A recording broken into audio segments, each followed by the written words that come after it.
Bonjour, je m'appelle Matteo Moncayo Telles et je suis un consultant en solutions ici à LastPass.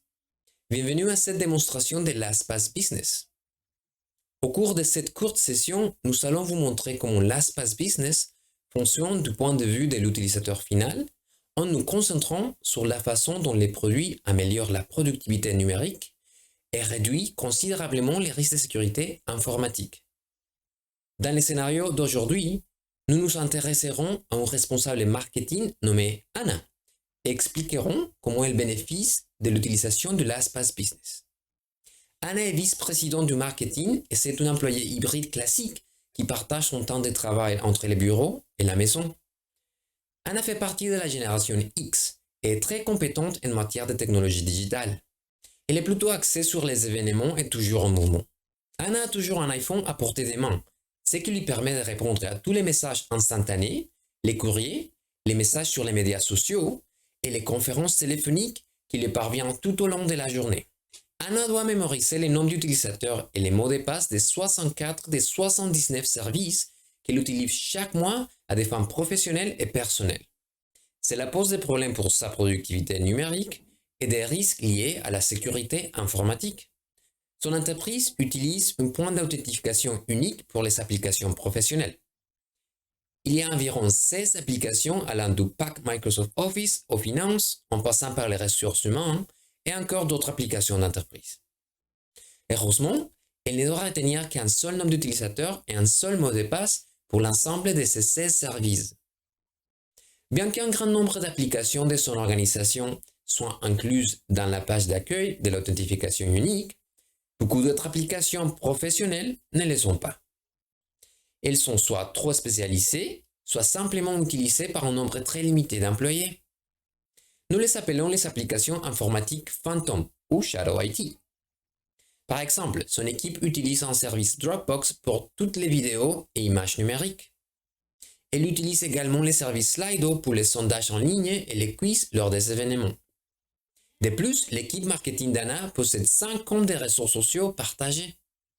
Anna doit se souvenir des informations d'identification pour ces 10 applications informatiques fantômes. Bien entendu, Anna possède également 53 comptes personnels en ligne auxquels elle accède tout au long de la journée, dont beaucoup sont partagés avec sa famille, comme Netflix et les services locaux de livraison de produits variés. Au total, Anna dispose de 64 identifiants auxquels elle accède régulièrement et qui lui donnent accès à des services d'entreprise d'applications informatiques fantômes ou des services personnels. Sa stratégie actuelle pour gérer tout cela consiste à avoir 4 mots de passe qu'elle réutilise entre ses comptes. Cette méthode actuelle de gestion de sa vie numérique est très peu sécurisée, entraîne une réinitialisation constante des mots de passe et est une perte de temps qui affecte sa productivité. Cela l'exaspère souvent. Au cours des prochaines minutes, nous vous expliquerons comment Anna peut rester protégée et productive lors de ses déplacements en utilisant son smartphone et LastPass Business. Nous vous montrerons comment elle peut accéder à toutes ses ressources numériques depuis son iPhone de manière sécurisée et efficace. Cette démonstration se compose donc de 3 parties. Tout d'abord, nous allons montrer comment Anna se connecte à LastPass Business. Dans notre exemple, LastPass est fédéré aux fournisseurs d'identité de son organisation. Dans la deuxième partie de la démonstration, nous allons nous connecter à 2 applications. Une application native iOS et une application web. Notez bien qu'Anna n'a jamais à se souvenir ou à taper ces informations d'identification pour se connecter à ces applications. Tous ces 64 identifiants peuvent avoir des mots de passe uniques et aléatoires pour éviter les piratages sociaux.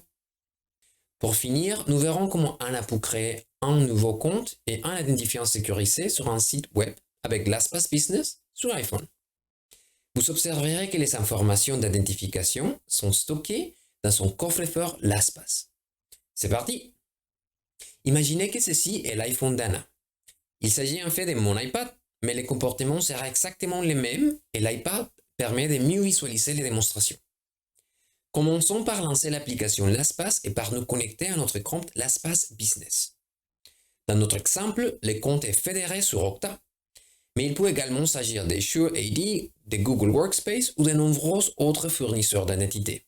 Une fois que nous avons saisi l'adresse email de notre entreprise, le champ du mot de passe disparaît et nous sommes invités à nous connecter sur la page de notre fournisseur d'identité. Allons-y et connectons-nous maintenant. Ce sera le seul moment où nous devrons nous connecter avec des identifiants. Comme nous pouvons les constater, nous nous trouvons maintenant dans notre coffre-fort LastPass Business et nous pouvons voir plusieurs éléments dans notre environnement de démonstration.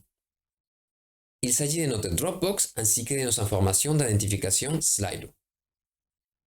Ces éléments sont les mêmes que ceux qui nous seraient présentés si nous étions dans notre coffre-fort sur un PC, Windows ou un Mac. Montrons maintenant la capacité de remplissage automatique de LastPass pour les applications iOS d'Apple et les services de page web via les navigateurs Safari. Dans notre exemple, nous allons lancer l'application Dropbox iOS.